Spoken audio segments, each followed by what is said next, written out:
बिस्मिल्लाहिर्रहमानिर्रहीम। खावर यूसुफ साहब, बेहद अहम गुफ्तगू करनी है आज मुझे, इसलिए कि आपका प्रोग्राम मिलियंस की तादाद में देखा जाता है, मेरी आवाज़ मिलियंस की तादाद में सुनी जाती है अल्लाह के फजलो करम से। पाकिस्तान के अंदर जो कुछ हुआ है, एक शेर है किसी शायर का, दिल की वीरानी का हो मज़कूर क्या, ये नगर 100 मरतबा लूटा गया।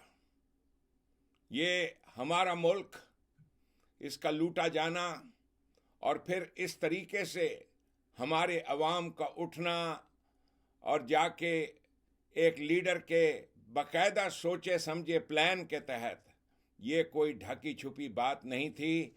ये वही ख़तरा है, हादसा वो जो अभी पर्दा अफलाक में है, अक्स उसका भी मेरे सीना इदराक में है। ना सितारे में ना गर्दिश अफलाक में है, तेरी तकदीर मेरे नालाए बेबाक में है। और मैं अपने बेबाक नाले आपके प्रोग्राम की वसातत से और दीगर प्रोग्राम के वसातत से, इसलिए कि मैं एक ऐसे मुल्क में रहता हूँ जहाँ मैं जो दिल में है वो ज़ुबान पे है, खुल के बात कर सकता हूँ। पाकिस्तान के बारे में मुद्दत से ये खबरदार कर रहा था। आप देखिए ये किस तारीख से मैं इमरान खान साहब, पिंकी पीरनी और इन लोगों के प्लान के बारे में, और आहिस्ता आहिस्ता ये राज अफशा हुआ कि ये सारी की सारी ऑर्गेनाइज्ड एक प्लानिंग है, वही खेल जो मशरकी पाकिस्तान में खेला गया था। मशरकी पाकिस्तान में यकीन जानिए, पाकिस्तान आर्मी, अल्लाह हमारे सोल्जर्स को, हमारे सिपाहियों को सलामत रखे, अल्लाह तबारक ताला जनरल आसिम मुनीर को सलामत रखे, इस्तकामत दे अल्लाह तबारक ताला उनके कुलूब में और ज़्यादा इस्तकामत, ताकि वो पाकिस्तानी कौम को इस्तकामत दे सकें।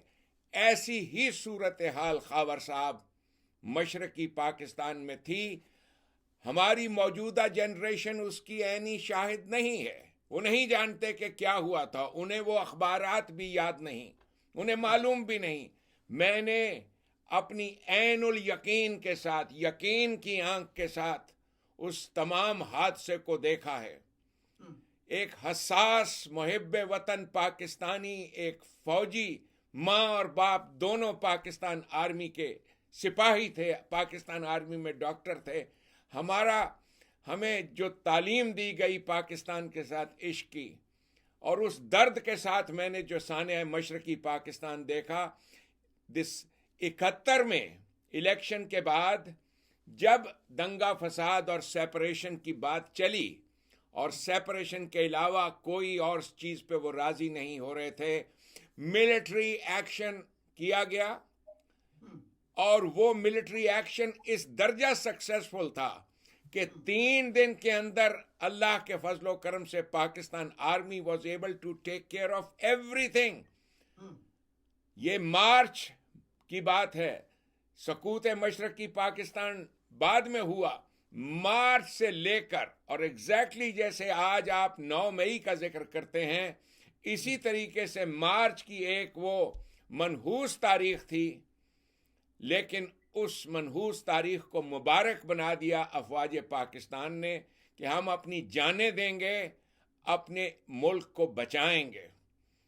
सब समझ गए थे कि ये चाल क्या है, क्या करना चाहते हैं। अब तो जो कुछ पेश किया जा रहा है दुनिया के सामने वो कुछ और है, इसलिए कि दुनिया देखना चाहती है पाकिस्तान, ये जो प्रोपेगेंडिस्ट हैं, जो पाकिस्तान के दुश्मन हैं, वो शेख मुजीब को अपना हीरो बनाकर आप पेश कर रहे हैं। लेकिन हकीकत ये है कि वो जो जिस तरीके से लाकानूनियत फैलाई गई, एग्जैक्टली यही पैटर्न है कि कौम को डिसअल्यूजन कर दो पाकिस्तान आर्मी से। कौम के अंदर, दिल के अंदर जो मोहब्बत का जज्बा है पाकिस्तान आर्मी के लिए, और पाकिस्तान आर्मी के लिए जो मोहब्बत, यानी मैंने यही मोहब्बत जज्बा यहाँ अमेरिकन में देखा है अपनी आर्मी के लिए।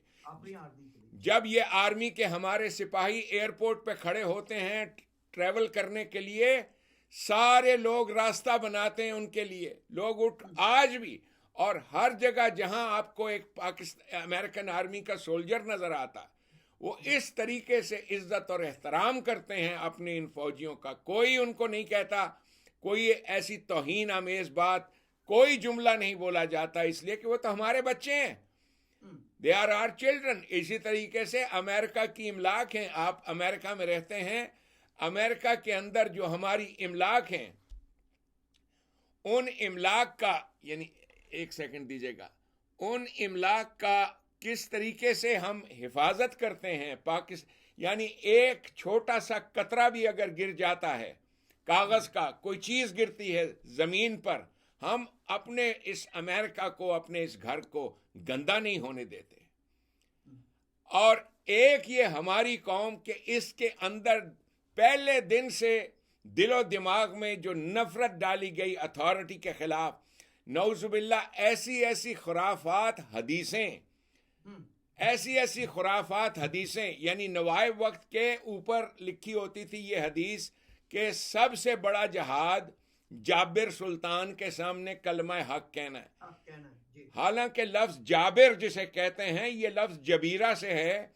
टूटे हुए बाजू को जिस तरीके से जोड़ा जाता है उसको जबीरा कहते हैं। वो लकड़ी की दो लकड़ियां जो रख दी जाती हैं टूटे हुए बाजू के साथ, ये जबीरा होता है। जबीरा आज भी अरब लोग बोलते हैं, प्लास्टर ऑफ पेरिस को, जो टूटे हुए बाजू के साथ।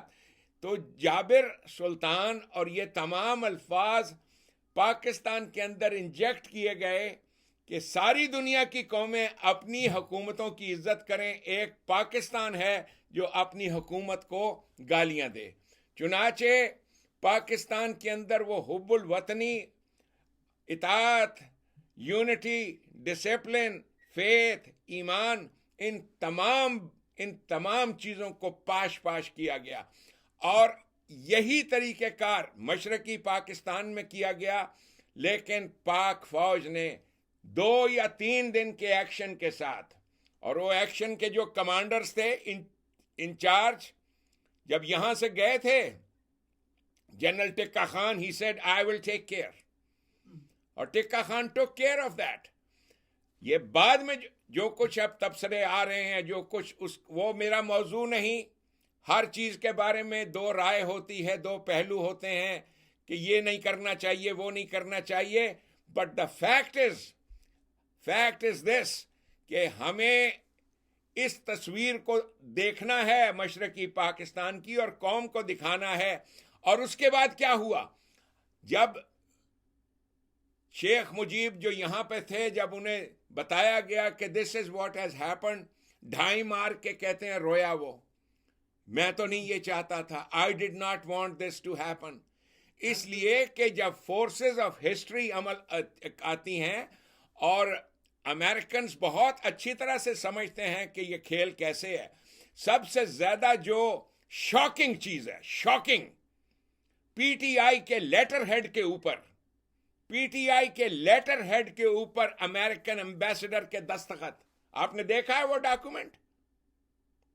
पीटीआई के लेटर हेड के ऊपर जमानतनामा अमेरिकन एम्बेसडर का दस्तखत शुदा, और उस पे 2 और हुकूमती और एक पीटीआई का आदमी, इनके दस्तखत। ये डॉक्यूमेंट सर्कुलेट कर रहा है कि वो कह रहे हैं कि हमें अमेरिकन गवर्नमेंट जमानत देती है कि इमरान खान को टॉर्चर नहीं किया जाएगा, मारा नहीं जाएगा, ये नहीं किया जाएगा वो। कैन यू इमेजिन कि ये डांडे कहां मिल रहे हैं? वही बात जो मैंने आपसे कही थी कि ये आपके सामने जो तमाशा खेला जा रहा है, अमेरिकन्स नहीं चाहते थे मशरकी पाकिस्तान का सुकूत, लेकिन उनके हाथों से निकल गया खेल, इसलिए कि सोवियत यूनियन जो था उसने बाकायदा से इंडिया की हेल्प की। यहां पर जो इस वक्त सूरत हाल है वो ये है कि पाकिस्तान आर्मी इस तरीके से इन्होंने बेबस कर दी है। अब आप देखें, मैं एक खास पहलू पे बात करना चाहता हूं। लोग आम सवाल कर रहे हैं मुझे कि पाकिस्तान ये आर्मी कोर कमांडर्स इन्होंने एक्शन क्यों नहीं किया। एक्शन इसलिए नहीं किया, मुझसे एक जनरल ने बात की, उसने कहा कि हम चाहते थे कि ये दरवाजे खोल के देख लें कि इस गरीब को जिसे आप कोर कमांडर कहते हो उसके घर में क्या पड़ा, उसके घर में भी फ्रिज में वही टमाटर, वही साग, वही लस्सी पड़ी है, जाके देख लो, ताकि ये जो गलत फहमी में मुब्तला हैं आर्मी के बारे में, लेट देम सी। और ये जो चीजें गवर्नर हाउस तोड़ दिया, ये कर दिया, आग लगा दी, लेट देम सी।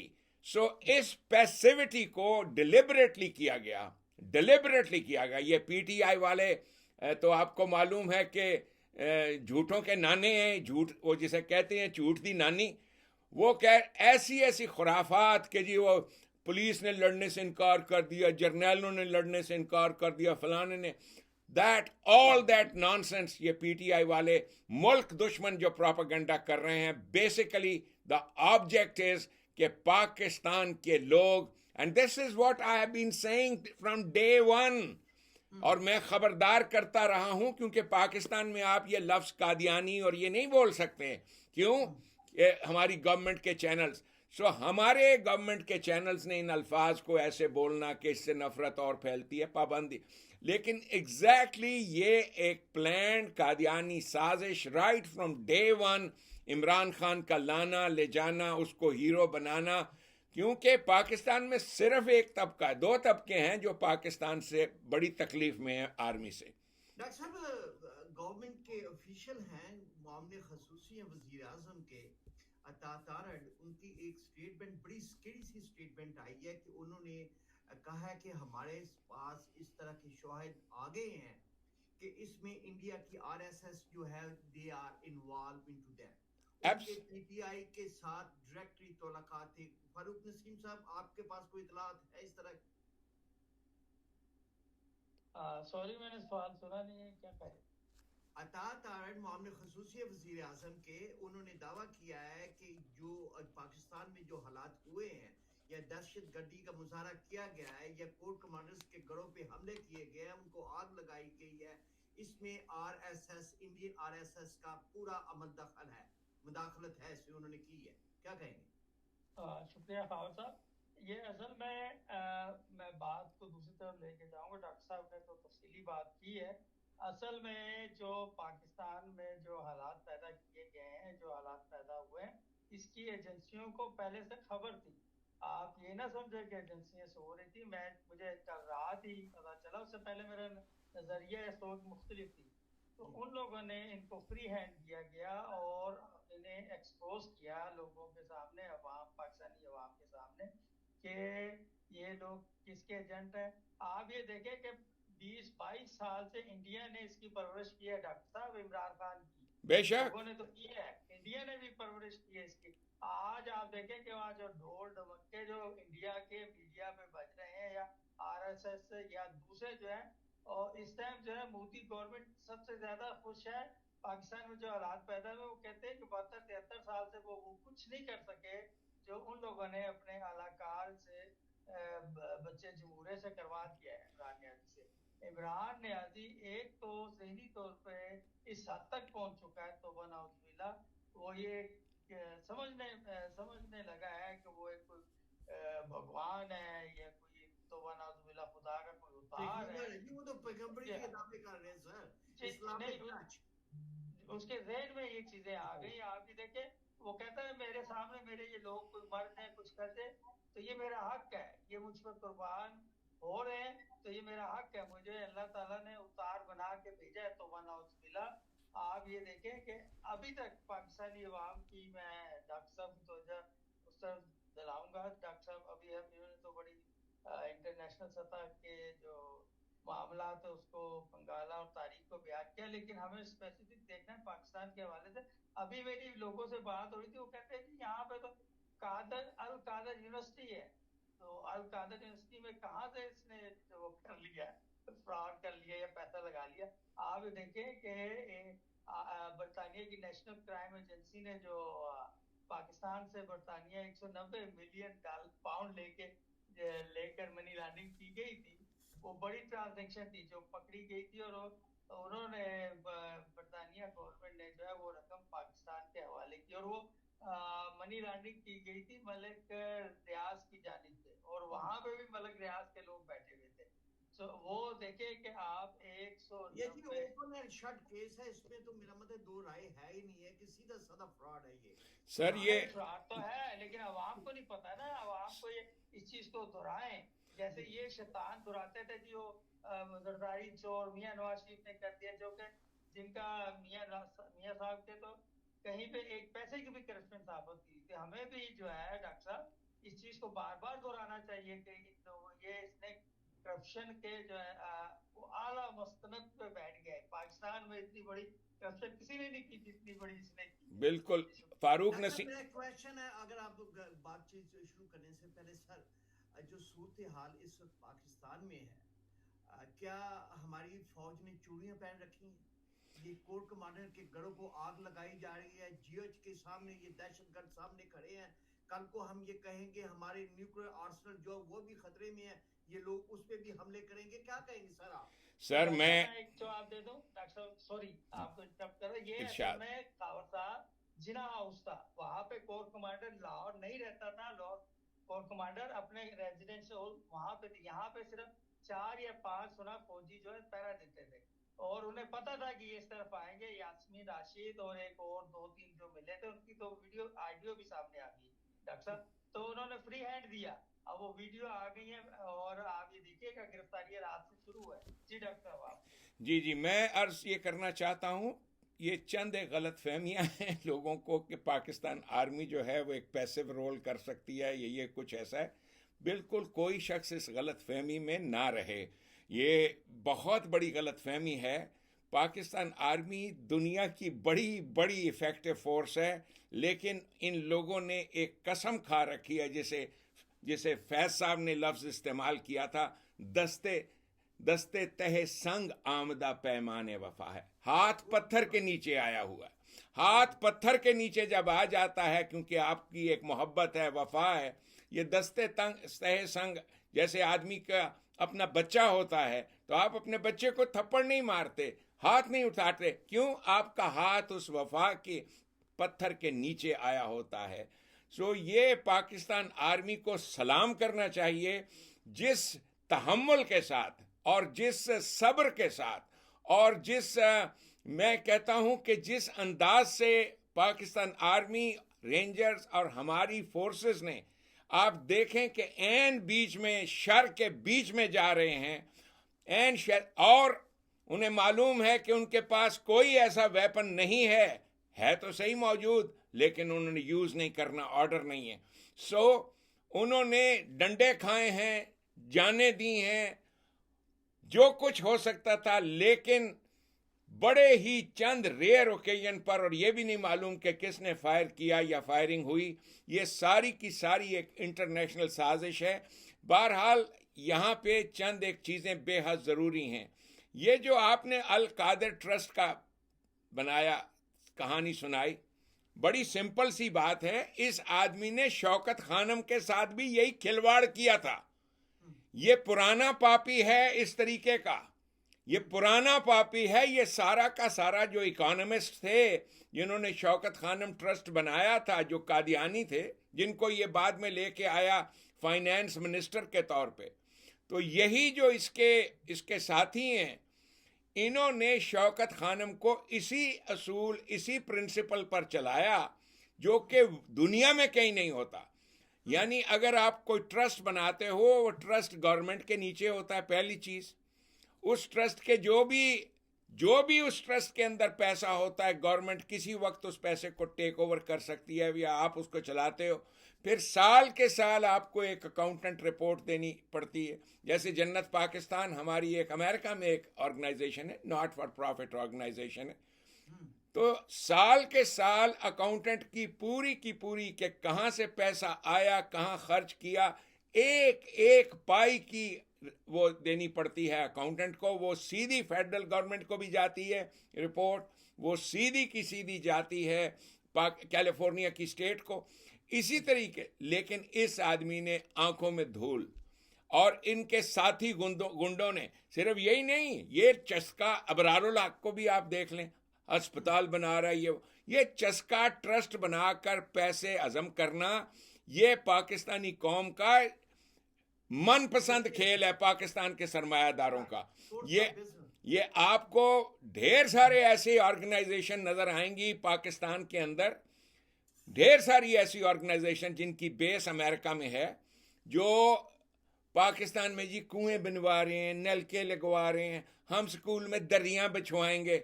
और क्या किया हुआ उन्होंने, जितने उनके नाकाम नाकारा किस्म के बहनोई, बहन का शौहर, भाई की बीवी, उन सब को प्रेसिडेंट वाइस प्रेसिडेंट बनाकर उनका चेयरमैन वो बनाया हुआ है इन एनजीओज में। और इन एनजीओज में वो इस तरीके से माल बना रहे हैं, लाखों रुपया आता है, लाखों डॉलर आते हैं, और ये इस तरीके से इसको सर्व करते हैं। सो ये चीज़ बेहद अहम है समझनी। दिस इज़ वेरी इंपॉर्टेंट कि ये खेल जो इसने बनाया अल कादर यूनिवर्सिटी का और ऑल दैट, ये इस खेल का माहिर है। क्या हुआ आप देखें कि दयानतदारी देखें कि गवर्नमेंट ऑफ ग्रेट ब्रिटेन वो बड़ी आसानी से इस रकम को हजम कर सकती थी कि जी फ्रॉड का पैसा है, लेकिन उन्होंने कहा कि ये इतना ज़्यादा पैसा है, 190 मिलियन पाउंड एक गरीब कौम का जो मनी लॉन्ड्रिंग के साथ लाया गया यहाँ पर के। और वो बड़ा लंबा चौड़ा फ्रॉड है उस आदमी का, जो मलक रियाज साहब का, वो तो अजली फ्रॉडिया है। तो वो अजली फ्रॉडिया जो है, जैसे अब अबू लहब था ना, तो उसके माँ अगना अनहु मालहु व मा कसब, उसकी दौलत, उसका माल दौलत, ये इस तरीके का हमारे अहद का ये अबू लहब है। लेकिन डॉक्टर साहब उसको क्यों नहीं गिरफ्तार किया साहब? वो भी तो जिम्मेदार है ना जी। देखिए, दूसरा ये कि ये पिंकी पीर ने जो अपने किसी भी सर किसी भी केस को तैयार करना, खड़ा करना, ये सारा कुछ ये अटॉर्नी जनरल का काम होता है। It's a lot of work. चुनाचे ब्रिटेन ने, जो उनकी नेशनल क्राइम एजेंसी है, उन्होंने पैसा लिया और कहा ये गवर्नमेंट ऑफ पाकिस्तान का पैसा है, उन्होंने स्टेट बैंक को भेज दिया। कितनी अच्छी खूबसूरत चीज़ है।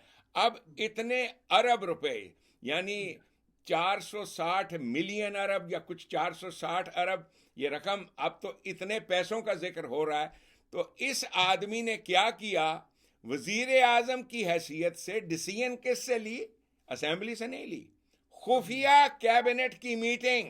अब कैबिनेट कौन है? पीटीआई के गुंडे, पीटीआई के जितने गुंडे हैं उनकी मीटिंग की। उन्होंने कहा जी इतना पैसा है, तो ये उसमें, उस कैबिनेट में ये मलक रियाज भी है मौजूद, सब मौजूद हैं। कहा इतने तेरे इतने मेरे, इतने तेरे इतने मेरे। इसने बहसियत वजीर आजम के स्टेट बैंक से वो रकम निकाल कर मलक रियाज को दी।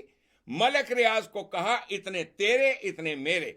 अब जो अपने लिए इसने लिए हैं पैसे, उससे इसने वही ढोंग जो शौकत खानम का इसने रचाया था, एक बिल्डिंग ले ली, मजदूर खड़े कर दिए, लोगों को कहा जी यहाँ पर सूफीज़म पढ़ाया जाएगा और यहाँ पर ये वो सारा कुछ किया जाएगा, ये अल कदर यूनिवर्सिटी होगी। और आपको तो मालूम है $200 $300 के ऊपर वो बाहर से कोई मिस्री आ जाता है, को कुछ इनको बनाकर कहा जी ये प्रोफेसर होंगे यहाँ पर, इनको लाकर वहाँ। अब गरीब पाकिस्तानी कौम के बच्चियाँ बच्चे बड़े खुश हैं कि जी हम अल कदर यूनिवर्सिटी में हमें दीन भी पढ़ाया जाएगा, दुनिया भी पढ़ाई जाएगी, दीन भी पढ़ाया जाएगा, दुनिया भी पढ़ाई जाएगी। ये इस ड्रामे के ज़रिए से इसने पाकिस्तानी कौम को बेवकूफ़ बनाया।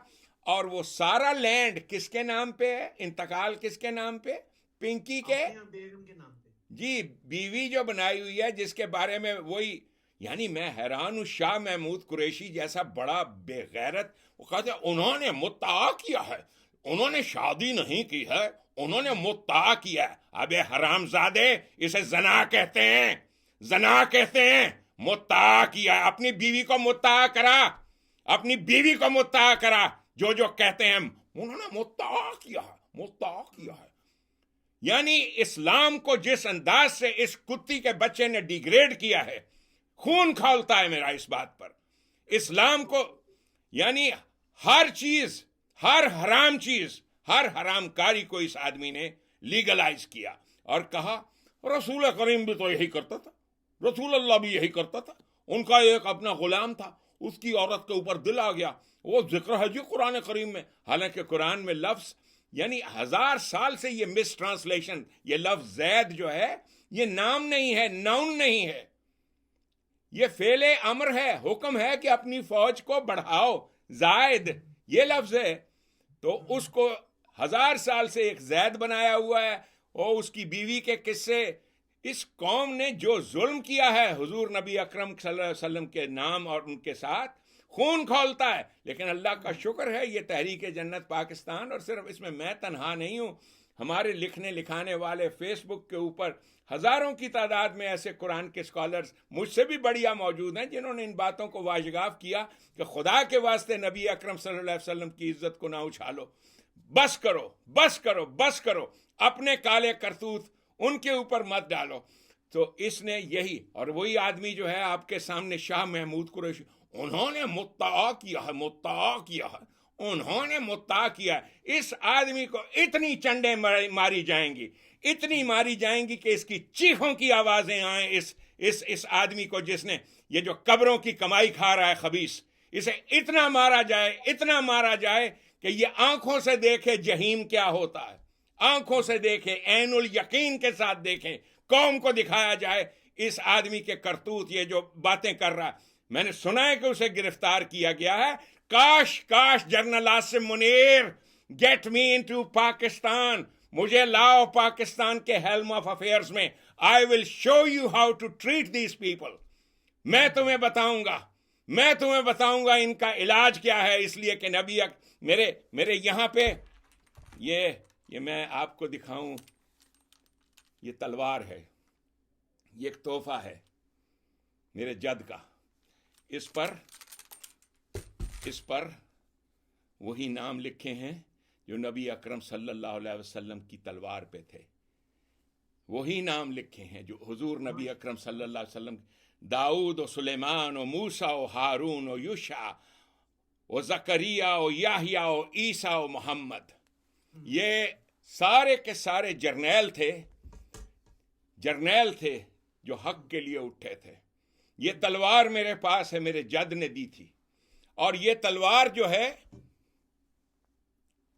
इसकी दूसरी जानिब देखिए, असरुल इस्लाम मोहम्मद सैयद, असरुल इस्लाम, ये मैं इस तलवार को साथ लेके आऊंगा। जनरल आसिम मुनीर साहब, कुरान करीम में जो अहकामात हैं वो ये हैं, अशिद्दा अलल कुफ़ार रहमा बैनहुम। तो जिस इंटेंसिटी के साथ इन काफिरों के साथ डील करना है, जिस इंटेंसिटी के साथ, that intensity is that is the need. और इन काफिरों को आइडेंटिफाई करना तो कोई मुश्किल नहीं है।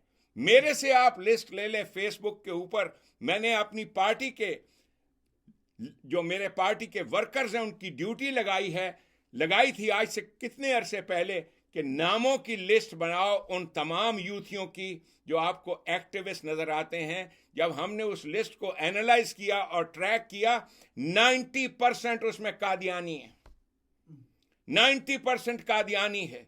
सो इन लोगों का कला कमा किए बगैर पाकिस्तान आगे नहीं, and that is the way. So I say this on your programme, इसलिए कि कुरान करीम में जहां कोतबा अलैकुमुस सियाम है, वह अगली आयत है कोतबा अलैकुमुल किताल। ये कताल इसका हुक्म है। सो इन लोगों को, ये शाह महमूद कुरैशियां और ये बाकी के जो आपके जज साहिबान हैं, I know how to teach them a lesson. और मैं इसलिए कहता हूं कि अमेरिकन से डरने की बात नहीं। I am an American. मैं इनके पैरों के नीचे नहीं, इनके सरों के ऊपर बैठा हुआ हूं, यहां पर इनके सरों पे बैठा हूं। ये अमेरिका का जो एम्बेसडर है, जिस दिन मैं आऊंगा, आई विल से कि आ मेरे साथ बात कर, आ मेरे साथ बात कर, और पब्लिकली बात होगी तुम्हारी और मेरी। इंटरव्यू तुम्हारा और मेरा पब्लिकली होगा, कैमरे के सामने होगा कि तुम खिलवाड़ कर रहे हो पाकिस्तान में। तुमसे जमहूरियत की बातें करते हो। पहले डोनाल्ड ट्रंप की तो तकाजा पूरा करो जमहूरियत का। अभी तक वो शोर मचा रहा है तुम्हारी जमहूरियत के खिलाफ। वो कह रहा है कि तुमने इंतखाबात में धांधली की। तो जमहूरियत की बातें मत करो। Stop talking nonsense. I want to face this American ambassador because he does not represent the people of United States. ये सारा का सारा एक जालसाजी, यहां बैठे हुए मैं ये कह रहा हूं, और मैं फिर अमेरिकन काउंसुलेट को, एम्बेसडर को ये मैं वार्निंग दे रहा हूं. प्लीज इसको वार्निंग समझिए, सुनिए इस बात को. एग्जैक्टली यही मिस्टेक इन्होंने लिबिया में किया था, बेनगाजी में. एग्जैक्टली यही मिस्टेक कि आप इंटरफियर कर रहे हो एक ट्रबल्ड जोन में, एक ट्रबल्ड जोन में इंटरफियर कर रहे हो. Do not. तो ये जो चीज है, अमेरिकन काउंसुलेट, अमेरिकन एम्बेसडर जो वहां पर है, I can talk to them face to face. ये मैं इनके सरों पे बैठ के आया हूं. आपका जो इस पे क्या है, आई मीन ओपिनियंस क्या है कि ये जो दहशतगर्दी के वाकयात हुए हैं, बहुत से एविडेंस भी कलेक्ट हुए हैं हमारी इंटेलिजेंस सर्विसेज को, और उनकी स्टेटमेंट पे भी बाहर आ रही है कि एक मुनज़्ज़म तरीके के साथ जिसमें पीटीआई की लीडरशिप जो है वो इन्वॉल्व है इस दहशतगर्दी के पीछे. आप क्या समझते हैं कि इस गंदगी को साफ कर देना चाहिए और इसको हमेशा के लिए बैन कर देना चाहिए? इस गंदगी को मेरी लीडरशिप, मैंने अपने आप को पेश किया है. खावर साहब, यहां मैं 70-80 हजार डॉलर महीने के कमाता हूं. मैं उस सब चीजों को तर्क करके पाकिस्तान आने को तैयार हूं. But I want to lead, provide that leadership which Pakistan army और मिलिट्री आर फेलिंग. और उसमें मुझे देखिए, हमारे जो जर्नैल हैं, तौर पे हम जो है आसम मुनीर साहब, अगर हमारी नशियात की ब्रॉडकास्टिंग तक पहुंच रही है, हर चीज जाती है उनके. He listens to everything, he knows everything. Doctor साहब ने जो ऑफर किया है कि आई मीन अपने नॉलेज के थ्रू, अपने एक्सपीरियंस के थ्रू, अपने जो उनका एक तजर्बा है इस्लामी तौर पे भी, वो अपने आप को पेश करते हैं. अगर उनके एडजस्टमेंट पाकिस्तान को सही डायरेक्शन में और सही लाइन पे डालने के लिए अगर उनकी खिदमत चाहिए तो he is willing to offer that. But until then, अभी जो सिचुएशन है हमारे सामने डॉक्टर साहब, कि दहशतगर्दी के वाकयात हुए, हमारे मुल्क को जला दिया गया है, हमारे मुल्क को इन्होंने आग पे लगा दिया है. अब आम आदमी के लिए, जो आम पाकिस्तानी है, उसके राइट्स क्या है? क्या हुकूमत को उनकी जानो माल की हिफाजत नहीं करनी चाहिए? बिल्कुल करनी चाहिए. दहशतगर्दी का जो आपने जिक्र किया है, एक तो पीटीआई का वो मन चला है ना, जो जाकर बोतलें शोतलें तेल वाली फेंकता है, पेट्रोल वाली. दूसरे हैं असली दहशतगर्द. उन दहशतगर्दों ने इमरान खान का हुक्म मानने से इनकार किया है. और ये बात मुझे जहां से पता चली है, मैं वो सोर्स नहीं बता सकता. मेरे साथ सारे पाकिस्तान के मुख्तलिफ जिसे क्या कहते हैं, मुख्तलिफ किस्म के लोग हैं जिनसे मेरा राब्ता है, डायरेक्ट राब्ता है. उन्होंने जिस अंदाज से ये दहशत फैलाना चाहता था, बम चलवाना चाहता था, वो they refuse to do that. उनको तरस आ गया है पाकिस्तान पर. जो भी लोग इसमें इन्वॉल्व हैं, जो सामने आई एम श्योर हमारी इंटेलिजेंस सर्विस जो है या जो भी अदारे हैं, वो तो उन्होंने ट्रेस आउट करके पिन पॉइंट भी किया होगा. क्या इनको आर्टिकल 6 ट्राई इन पे करना चाहिए कि ये गद्दारे वतन है सर? देखिए, मेरी नुकसान पहुंचा, उन पे अटैक किए इन्होंने. Simple as that. You can not do anything under this system. यही चीज जिसे मैं सुल्तानी निजाम कहता हूं, जिसे मार्शल लॉ कहते हैं. You can not do anything under this system. इस सिस्टम को उसी अंदाज से जैसे कुरान करीम में कहा गया है कि तुमसे पूछा नहीं जाएगा तुमने असहाबुल जहीम के साथ क्या किया. अनक्वेश्चनेबल अथॉरिटी जब तक आप अपने कोर कमांडर्स को नहीं देते. पहली तो चीज यह है कि लॉयल कोर कमांडर्स हों. इस वक्त बदकिस्मती से जो कुछ खबरें आ रही हैं, आसिफ गफूर जैसा आदमी भी कोर कमांडर है. You know it, that is not good. That is not good. और बैक जुम्बिश कलम, such people should be kicked out. जैसे बाजवा है, he was kicked out. Bajwa की करतूत कौम के सामने है, not because he did not have the capability of leading the armed forces of Pakistan with glory. He did not have. So उसके अंदर ये कैपेसिटी नहीं थी. और कैपेसिटी में कहां से आप लाएंगे? देखिए, आप दुनिया में हर चीज कर सकते हैं. You can not grow a brain. मैं एक न्यूरोलॉजिस्ट हूं. आप ब्रेन को बड़ा नहीं कर सकते, उसके लिए आपको तालीम के तेजाब में डालना पड़ता है। नहीं डॉक्टर साहब, आप क्या समझते हैं कि फौज के अंदर अभी कोई डिवीजन है? देखिए, आपने आसफ गफूर का नाम लिया है। मैं तो आसिफ गफूर का वैसे जिक्र किया है कि वो एक रुस्वा आदमी है, लेकिन आई डू नॉट सी के ऐसी कोई डिवीजन इस अंदाज से है। हाउएवर, देखिए फौज का एक मसला है, एक मसला, मैं आई कम फ्रॉम मिलिट्री बैकग्राउंड, माँ बाप आर्मी में यूनिफॉर्म वाले लोग थे। हमारे घर में सियासत के साथ कोई ताल्लुक नहीं था, हम अपने आप को फन्ने खान समझते थे। अखबार भी आता था तो उसमें जब जिक्र होता था कि आज मौलवी तमीज़ुद्दीन ने ये कहा है और फलां आदमी ने कुछ कहा है, तो हमारे वालिदैन और हमारे फौजी अफसर मेस में बैठे हुए भी इन अखबारों को करके पढ़ते थे, बिकॉज हमारा इन पॉलिटिशियंस के साथ कोई ताल्लुक नहीं था। जिस वक्त, अब शौक तो बहुत था हमारी लेडीज को, अब इन्होंने क्या किया कि इमरान खान के लॉन्च करने से वो सारे हराम जो थे हलाल कर दिए इन्होंने। अब हमारी औरतें, हमारे घरों की बच्चियां, उन्होंने कहा ये तो बड़ा शुगल मेला है, वो ढोल बज रहे हैं, तमाशे बज रहे हैं, चलो थे। तो ये शुगल मेले को ये जिन से बोतल, यानी वो जिन बोतल से बाहर निकाला इन्हीं लोगों ने, जो हमारे जर्नैल साहिबान थे। और आप कहते हो कोर्ट मार्शल, मैं तो पिछली बात करना ही नहीं चाहता। I don't want to deal with Bajwa, I do not want to deal with Asif Ghafoor, मैं या general Pasha, I do not want to deal with them. मेरा मकसद मुस्तकबिल है, फ्यूचर, और वो फ्यूचर है कि हमने पाकिस्तान को गाइड करना है, लीड करना है, पब्लिक को बताना है। देखिए सितम, आप देखिए हमारी मौजूदा जो भी एस्टेब्लिशमेंट है, हुकूमत है, मेरी तकरीरें नहीं चलती वहां पे, नो। हालांकि मेरे से ज्यादा पावरफुल तुम्हारे पास बात करने वाला कौन है, जिसके पास इल्म भी है, जिस्म भी है, लेकिन तकरीरें नहीं चलती। सो ये सारे के सारी चीजें, आपकी जो मौजूदा हुकूमत है, मौजूदा हुकूमत, ये गवर्नमेंट उतनी ही बददिमाग है और उतनी ही पावर हंगरी है जितनी पावर हंगरी कोई और लोग होते हैं। They just do not want any other leadership to appear. इनको सिर्फ और सिर्फ अपना इक्तदार चाहिए। आई एम टॉकिंग अबाउट जो आपकी मौजूदा गवर्नमेंट है। बेसिकली अगर ये हैंडल कर सकते, if they could have handle this thing, तो इट शुड हैव बीन कि जी इन्होंने हैंडल किया। बाकी ये मूछो छूछो पे ताव देकर राना सनाउल्लाह साहब कुछ कहते हैं, ये कहते हैं, वो करते हैं। This is not the way to run a government. Governments are run through law. और अगर आपको एक करप्ट जज नजर आता है, सुप्रीम अथॉरिटी है आपके पास, you are the supreme authority.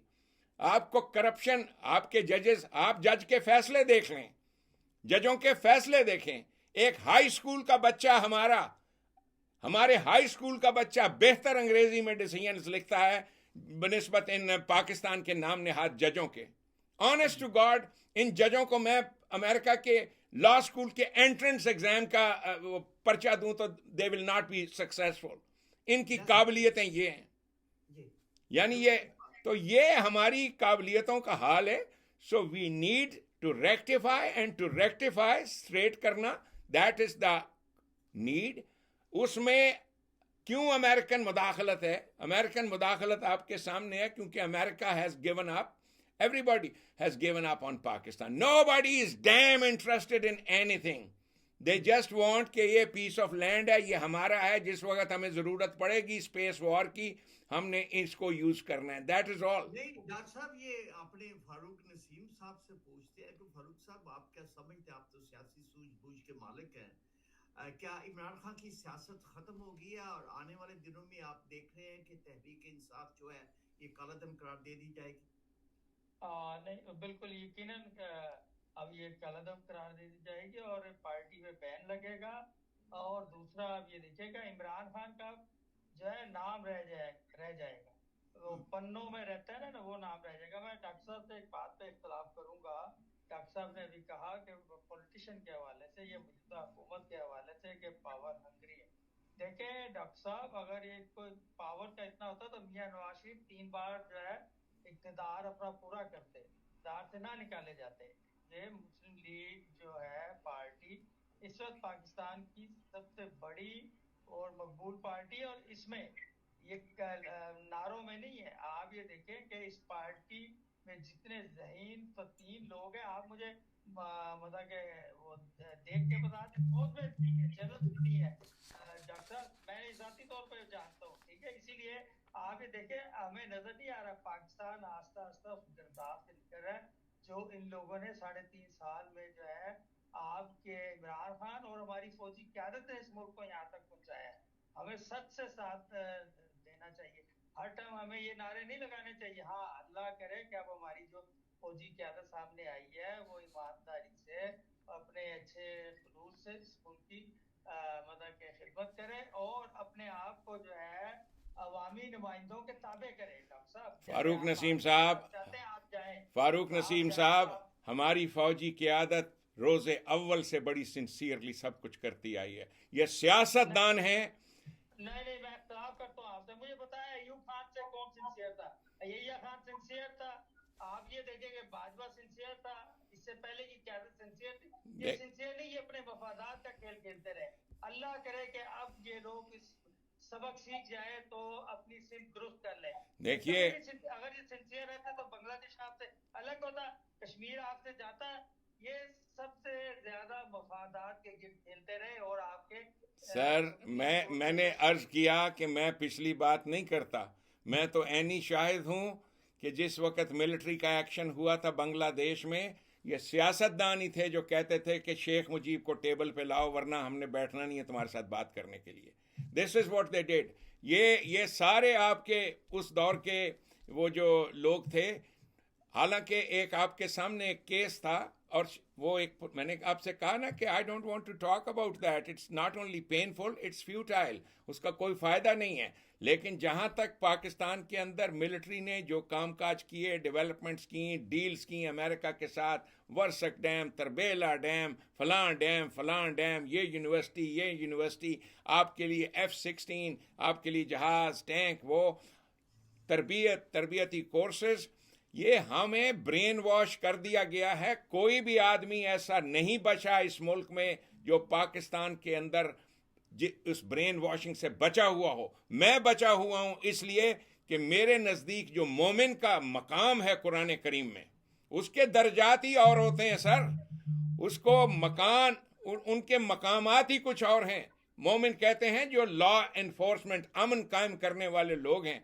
तो अहद नबवी में भी और उससे लेकर आज तक अमेरिका में भी हमारी जो आर्म्ड फोर्सेस हैं उन सब के दर्जात हैं। उनको क्यों? उन लोगों ने अपनी जान दे दी हुई है, फैमिलीज नहीं है उनके पास। यहाँ पे ऐसे ऐसे सोल्जर्स हैं और ख़ुद पाकिस्तान में ऐसे ऐसे सोल्जर्स हैं, 6-6 महीने 6-6 साल ये अपने बीवी बच्चों से दूर रहते हैं। और किन हालात में रहते हैं, हमने तो कभी सही मानों में उनको इंटरव्यू भी नहीं किया कि उनसे पूछ सकें कि तेरी ज़िंदगी क्या है, ये क्या ज़िंदगी होती है एक सोल्जर की, यानी किस तरीके से प्रेपरेशन होती है। मैं कैडेट था, ये टोपी जो मैं पहनता हूँ ये रेमिनेंट है उस दौर का जब मुझे पहली बार 12 साढ़े 12 साल की उम्र में ये टोपी मिली थी कैडेट की हैसियत से।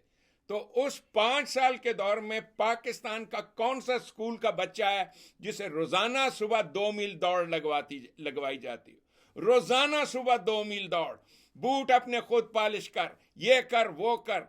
और फिर बूट के भी पॉलिश करने का ये स्टैंडर्ड कि अगर ज़रा सी चमक कम है तो सेक्शन ऑफिसर उठाकर मुंह पे मारता था हमारा जूता कि ये साफ़ किया।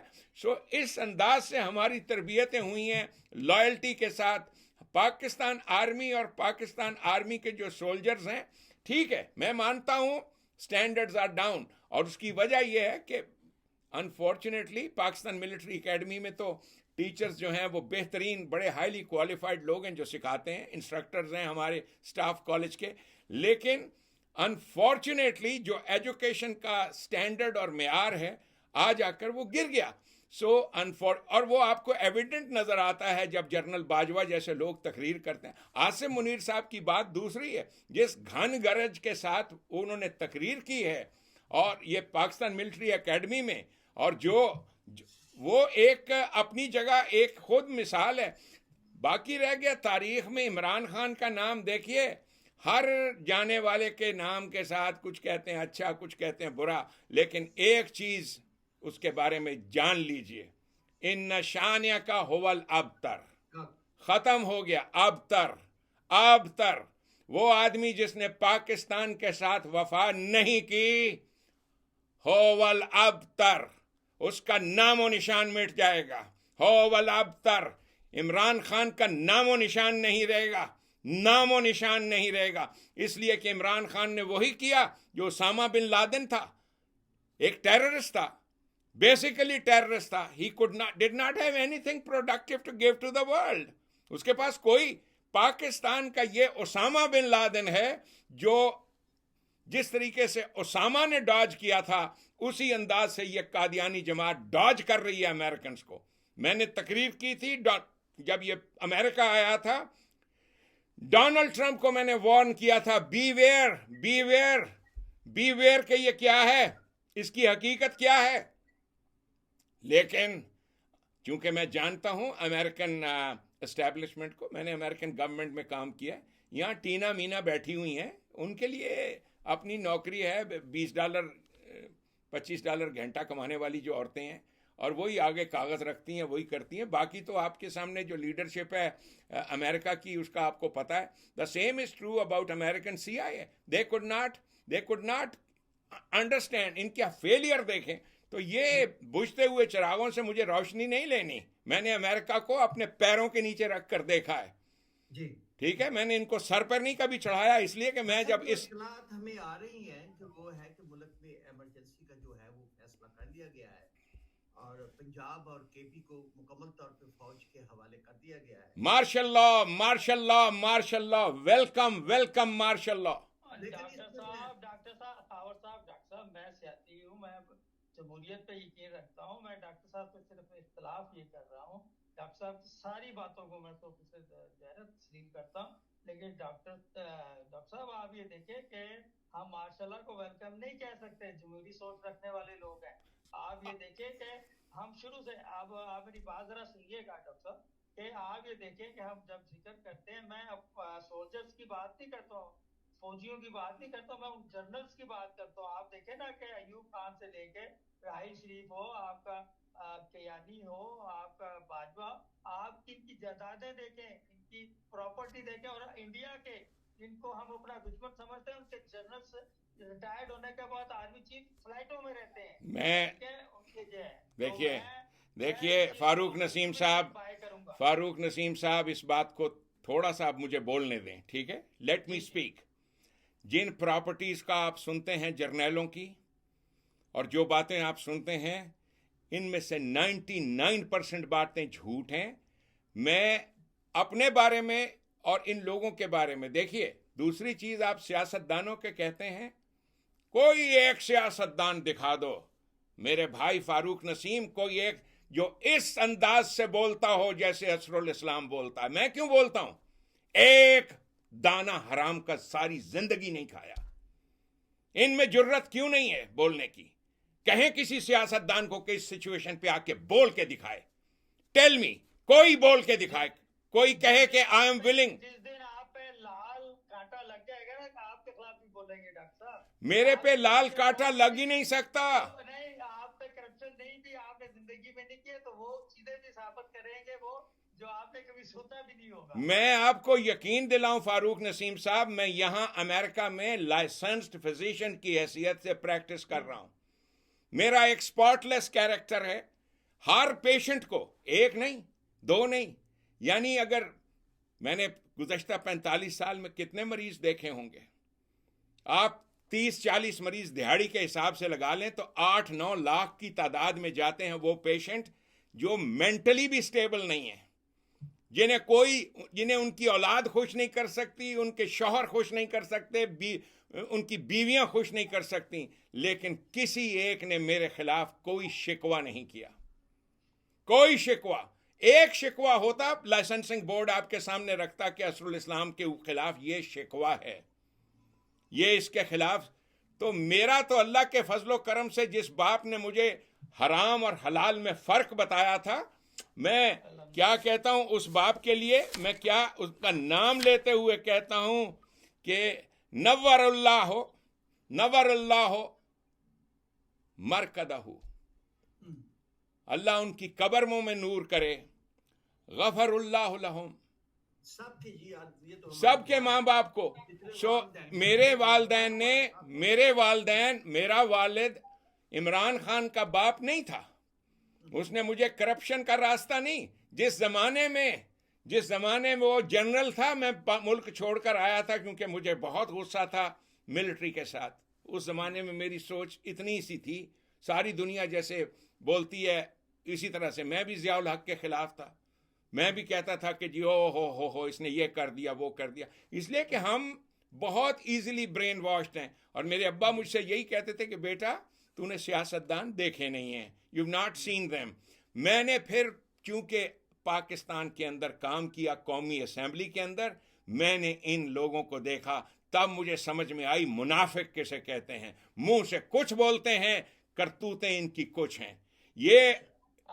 नहीं, ये बाजवा कैसा मुनाफिक निकला, मुंह से कुछ बोलता था, पीछे क्या करता था। मैंने आपसे कहा, मैं सारी चीजें सामने आई है डॉक्टर साहब। मैं बसद एहतराम आपसे कहता हूं फारूक नसीम साहब, मैंने बाजवा को नहीं मिला हुआ, मैं आसिम मुनीर को नहीं मिला हुआ, I have not met with them. मेरे साथ तो आप सिर्फ 2 घंटे का या 1.5 घंटे का एक इंटरव्यू करवा दें, इनमें से किसी का, क्योंकि मैं एक ट्रेंड साइकाइट्रिस्ट हूं। एक स्ट्रक्चर्ड इंटरव्यू मैं करूंगा, आपको पता चल जाएगा, क्योंकि मुझे ट्रुथ निकलवाना आता है। अमेरिकन जो एम्बेसडर है उसका इंटरव्यू मैं करूंगा, आपके सामने आएगा। ये लोग नहीं करते interview, they are not transparent.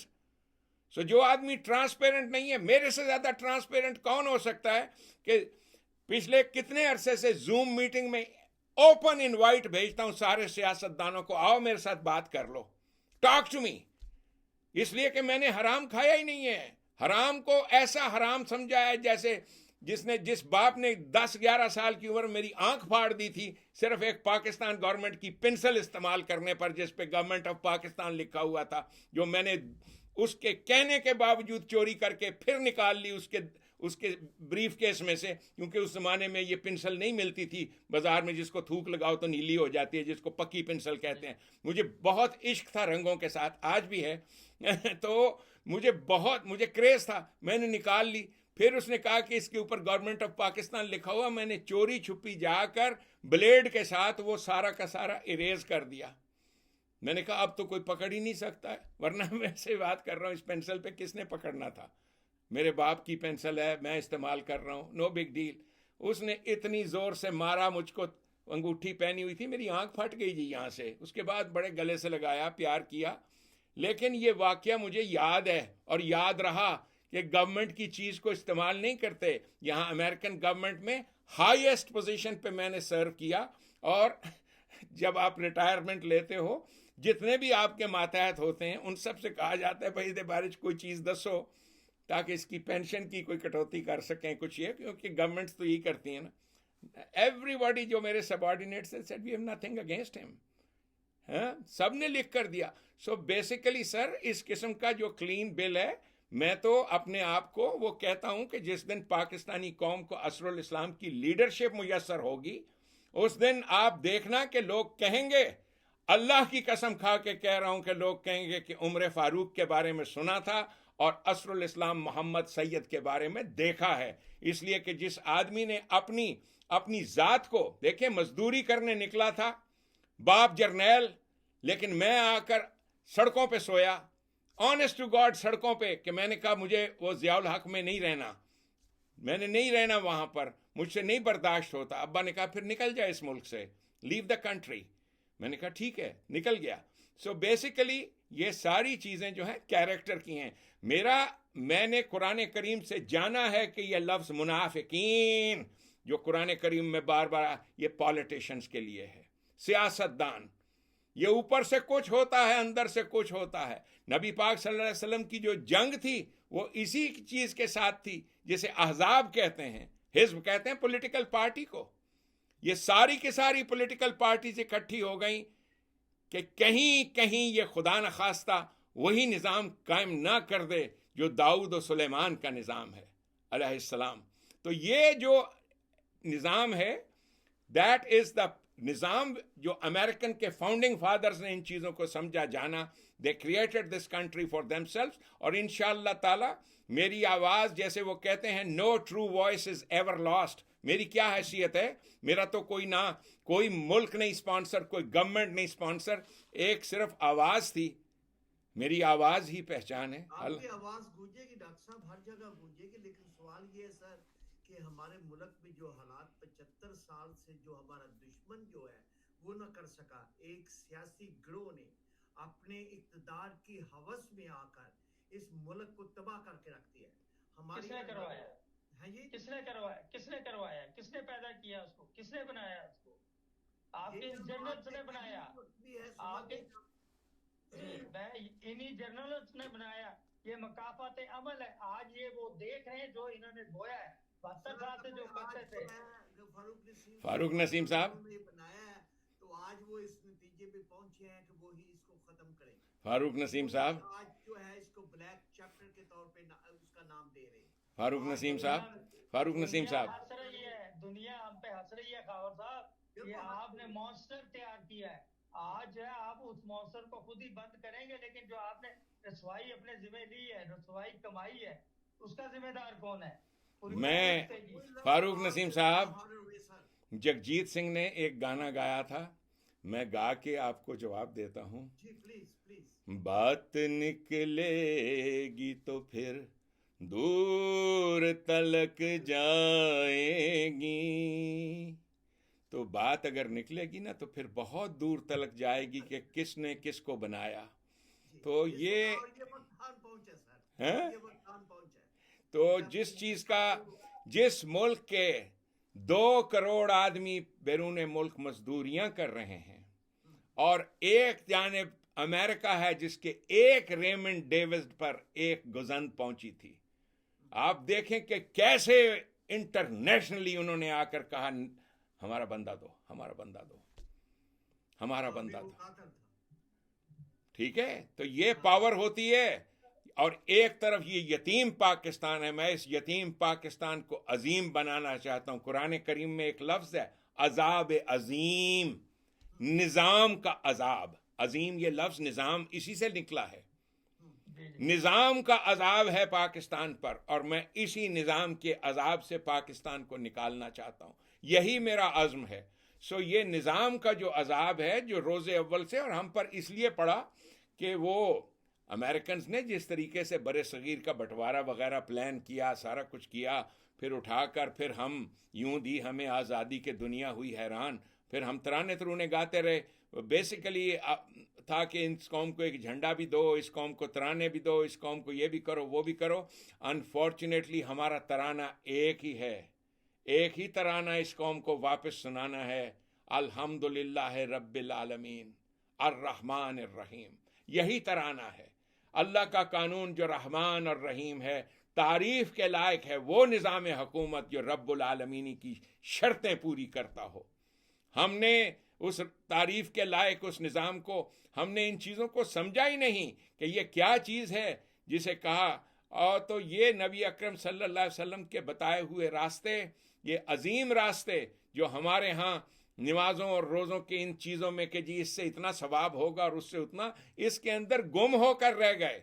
इस कौम को जिसे क्या कहते हैं, उस ख्वाब को ही मुंतशिर कर दिया गया है. उसी ख्वाब को असर नौ उस्तवार करना, यह है मेरी ज़िंदगी का मिशन.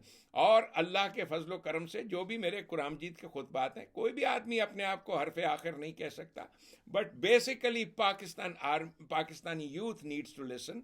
और इंशाअल्लाह ताला मैं हरगिज हरगिज हरगिज हरगिज जिसे क्या कहते हैं होपलेस फील कभी नहीं करता. वो जो 2 आदमी निकले थे जान बचाकर उस तारीख को, उस रात को तारीख रात में, और उनमें से एक के आंसू निकल आए थे तो कहा था ला तकनतू मिन रहमतिल्लाह, अल्लाह की रहमत से मायूस ना होना. तो अल्लाह की रहमत है जो अल्लाह का निज़ाम है, अल्लाह का कानून है. तो ये जो 2 आदमी निकले थे उनके नकूशे कदम कुरान करीम में महफूज हैं. उनके कदमों के निशान महफूज हैं। मैंने खुली आंखों, जो तारिक अजीज कहता था, जागती आंखों और सुनते कानों, मैंने जागती आंखों के साथ इस किताब को पढ़ा है। और मैं इस किताब को जो मैंने देखा है वो औरों को सुनाना चाहता हूं। हमारी कौम हर एतबार से मुतनफ़र कर दी गई।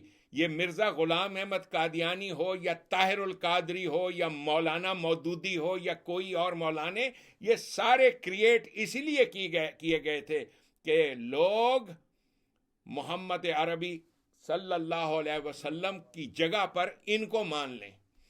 और ये इसी चीज़ का खेल तमाशा इमरान खान है कि जी इय्याक नअब्दु व इय्याक नस्तईन। सो इस आदमी ने जिस तरीके से बेवकूफ़ बनाया है आपको कादियानियत की जंजीरों में जकड़कर, और जो इसका प्लान है, प्लान तो बेसिकली एक है जो वर्ल्ड वाइड प्लान है कि अनडूइंग ऑफ पाकिस्तान, यानी उधेड़ दो।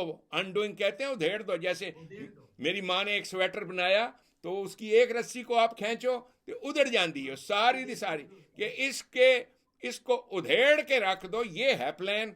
और क्योंकि वो इंटरनेशनल पावर्स की जो ज़रूरत थी वो तो पूरी हो गई, अब ये उधेड़ कर पाकिस्तान और अहले पाकिस्तान को जलील करना चाहते हैं। और इस काम में, ये बात मैं पाकिस्तान के यूथिये से कहता हूं, जाकर बांग्लादेश के मुसलमानों से पूछो बांग्लादेश के मुसलमानों पे से कि उन पे क्या गुजरी। मैं बंगाली जुबान बड़ी रवानी से बोल लेता हूँ, मेरा बचपन वहाँ पे गुजरा।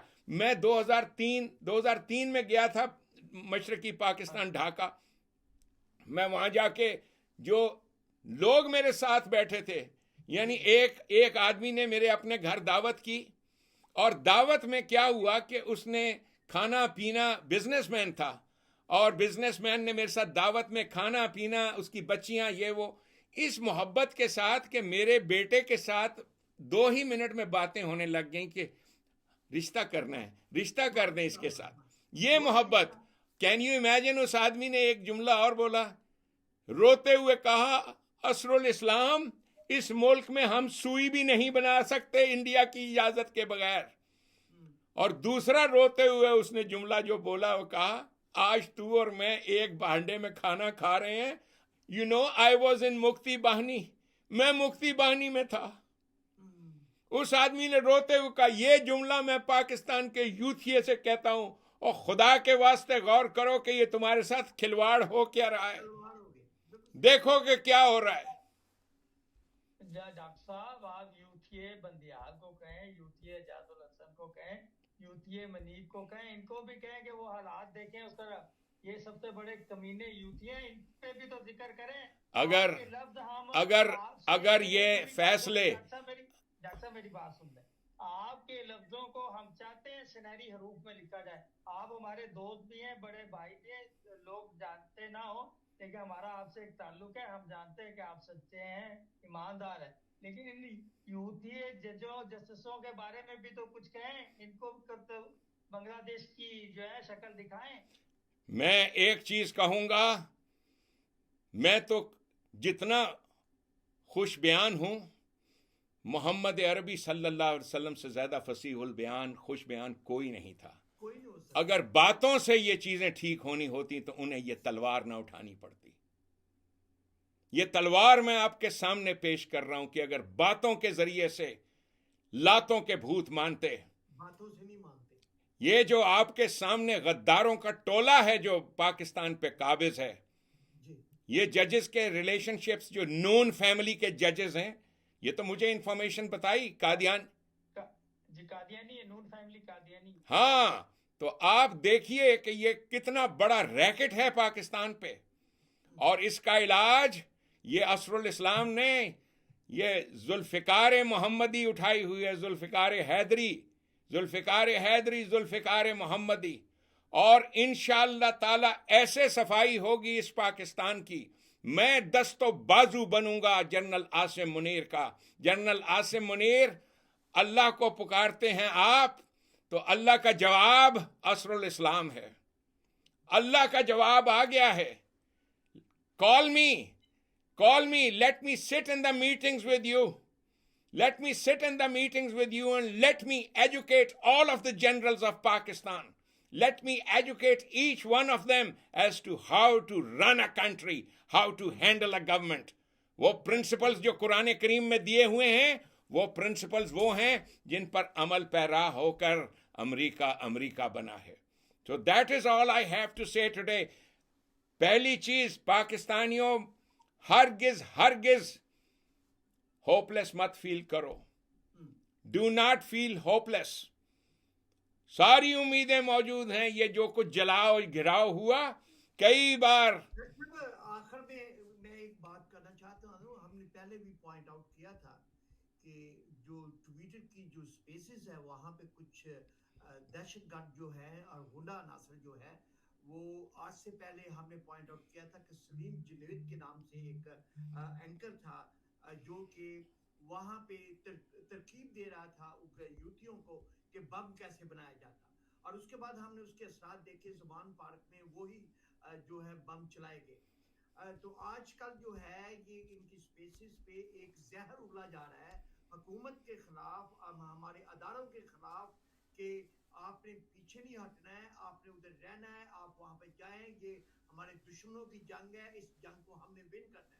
तो हमारी अनाने इक़्तिदार से ये बहुत हम्बल रिक्वेस्ट है कि you have to look into that those spaces sir. इन्होंने क्रिएट की गई हैं अमेरिकन लॉ के मुताबिक और जो एक्स्ट्राडिशन की ट्रीटीज हैं, any person living in the United states from any other country shall be extradited to Pakistan if he is a terrorist. इसी अंदाज से हमने अपने यहाँ के जो टेररिस्ट थे उन्हें अमेरिका के हवाले किया. I will get all of these. ये जितने नाम आपको यूथियाज नजर आ रहे हैं फेसबुक पर, I swear upon God I'll get them. I will get them and I'll teach them a lesson.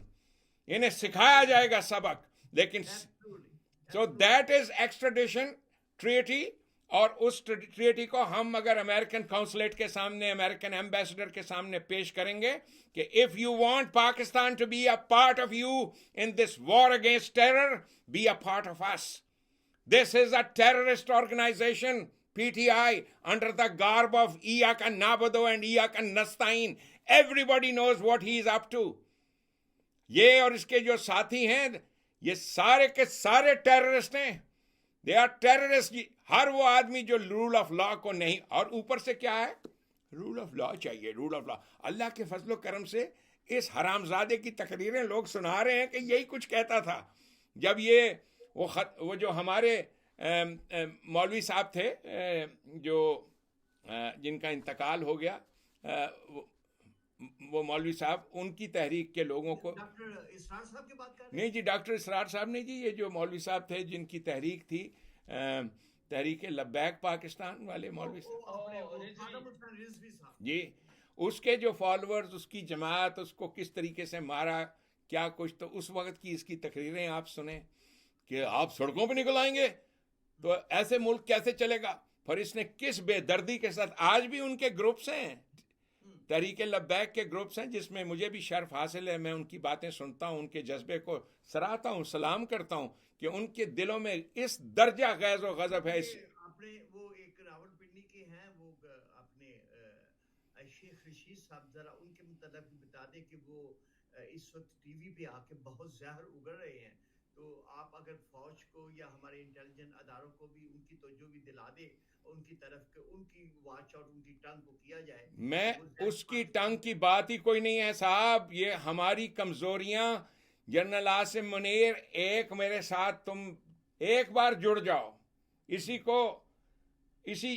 Unity को मुबशर कहते हैं, इसी को बशारत कहते हैं.